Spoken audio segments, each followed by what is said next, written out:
예, 강석군 의원입니다. 4일차 국정감사 받으시느라고 수고 많으십니다. 저는 그 배당소득 증대 효과에 대해서 좀 말씀을 드려보려고 합니다.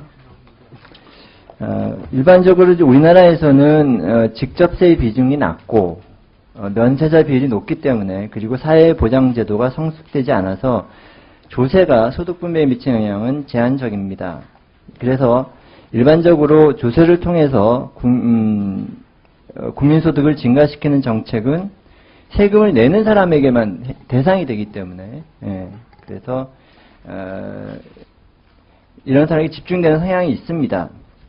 그래서 배당에 대한 조세 정책도 이와 유사한 성격이 있는데, 우리 오전에 존경하는 최재성 의원님께 말씀하신 거를 제가 다르게 좀 해석을 해보면, 우리나라에서 배당 소득이 있는 사람이 883만 명이고, 이는 경제활동 인구 2,550만 명의 한 3분의 1, 34.5% 수준입니다.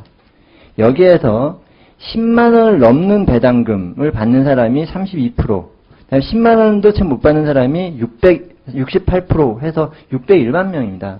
그래서 요 통계만 놓고 보면 사실은 배당소득에서 분리과세하는 것이 1인당 뭐 한 6,000원 내외 정도의 세수 효과밖에 없어서 직접적인 혜택은 어렵다라는 주장도 제기될 수 있다고 생각합니다.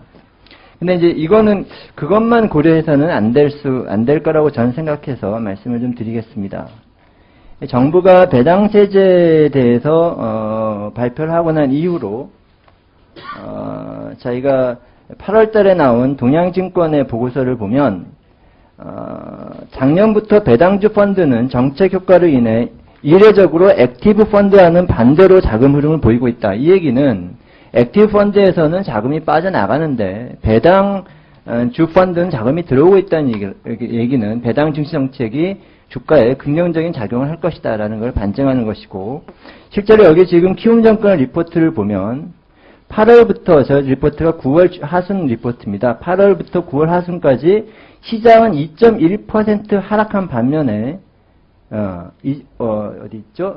저기 현재까지 시장은 2.1% 하락한 반면에 8월 초에 배당 수익률이 5%를 상회했던 종목들은 13%가 증가한 것으로 나타났다. 특히 이 중 시가총액 1,000억 원 미만의 종목을 제외하면 20%의 상승을 나타냈다. 이 얘기는 배당을 많이 했던 기업들의 경우 그 주가 상승의 기대감이 있고 실질적으로 주가 상승의 형태로 나타났다는 것입니다. 따라서 이렇게 주가 상승이 되게 되면 이 주가 상승의 효과는 이 주식에 투자하고 있는 많은 투자자, 개인 직접적으로 투자하는 많은 투자가와 이 주식에 대해서 간접적으로 투자하고 있는 많은 투자자들이 이 배당 세제 증대에 의한 주식가격 상승 효과를 누리게 될 것이다 라고 우리가 추론할 수 있다는 겁니다. 또한 우리가 단순히 세금의 경우 6% 절감 효과, 아까 6,000원 말씀을 드렸지만 실제 배당액이 늘어나는 것도 자체를 감안해야 되고, 또 하나 향후 우리나라가 지금 아까는 국민연금에 대해서 다소 논란이 있었습니다만 향후 우리나라가 퇴직연금 등에서 DC형의 퇴직연금이 확대되는 시장을 우리가 지금 정책적으로 얘기하고 있는데, 이런 시장이 되게 되면 DC형 퇴직연금을 통해서 배당액의 증가와 그 다음에 주가 상승으로 인한 혜택이 여러 국민에게 돌아갈 수 있다는 부분은 있다고 생각합니다. 그래서 기획재정부에서 좀 이러한 좀 여러 국민에게 미치는 효과들을 좀 국민들께 좀 강범하게 홍보했으면 하는 바람입니다. 예, 그렇게 하겠습니다. 예, 그리고 제가 하나 더 말씀을 드리면, 오늘 또 국내에 이렇게 가장 권위 있다고 알려져 있는 신문 중에 경제신문 하나가 지금 9일 대책 2달 전세 가격만 올랐다, 이렇게 지금 이제 리포트가 일면 탑으로 나와 있습니다. 2달 동안 전세 가격이 오른 것은 데이터상으로 나타나는 사실인 것 같기도 합니다. 근데 우리가 경제를 볼 때 요 섹터 하나만을 사실은 봐야 되는 것이 아니라 이 전세 가격에 영향을 미치는 것은 전세 시장의 수요와 공급뿐만 아니라 저는 매우 중요한 팩터가 바로 금리라고 생각을 합니다. 그래서 저희가 지금 이게 그래프가 나와 있는 거는 지금 저 빨간색으로 나와 있는 것이 전 월세 전환율인데, 저기 그냥 일반적으로 월세라고 보시면 될 것이고요. 그 다음에 저기 밑에 나와 있는 그 약간 녹색 비슷한 것이 바로 저희가 시장 금리 중에 정기예금 금리를 썼습니다. 어떤 금리를 써도 다 비슷한데요. 저 두 개의 시장 정기예금 금리가 있고 또 두 개의 금리 추세는 비슷하게 이렇게 내려갑니다. 하향차는 추세가 같습니다. 그런데 그 금리가 내려간다고 하면 상대적으로 저게 전세 가격에는 어떻게 이론적으로 영향을 미쳐야 하냐 하면 이자율이 내려가야 되니까 전세 가격은 올라가야 됩니다. 그게 시장에서 아비트레이지를 없애는 방법이 되죠.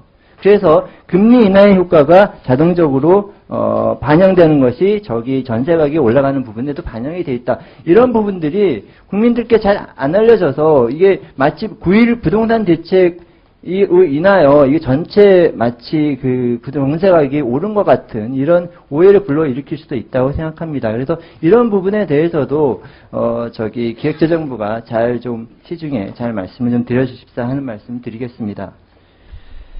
그리고 시간의 말씀이 1분밖에 남지가 않아서 제가 더 말씀드리기 어려운데 그러면 1분짜리로 저희가 그 MRG에 대해서 잠깐만 말씀을 드리겠습니다. MRG 오전에도 잠깐 얘기가 나왔는데 MRG가 저희가 지금 더 이상 저걸 안 쓰고 있습니다만 현재 연간 지급액이 한 6,600억, 2013년에 6,600억에 이르고 실제 개별 사업들을 보면 인천공항철도가 2,959억 원, 인천공항고속도로가 977억 원, 이렇게 해서 2013년 단년도 데이터입니다. 천안논산도 450억 원, 천안논산고속도로, 그 다음에 부산 울산고속도로가 426억 원, 서울 외곽도로가 344억 원, 이렇게 되는데 저게 향후에 이게 더 줄어들 수 있는 그런 채널은 별로 없다고 제가 기획재정부로 조금 확인을 했는데, 물론 여러 가지 방법이 있긴 합니다만, 저 계약에서 만약에 저렇게 연간 정부가 보조액이, MRG 보조액이라서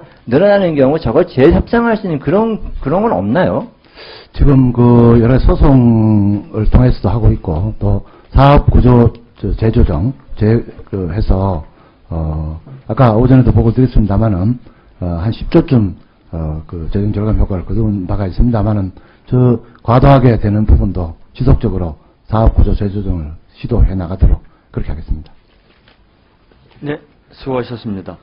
추질이 마지막 순서로 윤호정 의원님 질의해 주시기 바랍니다.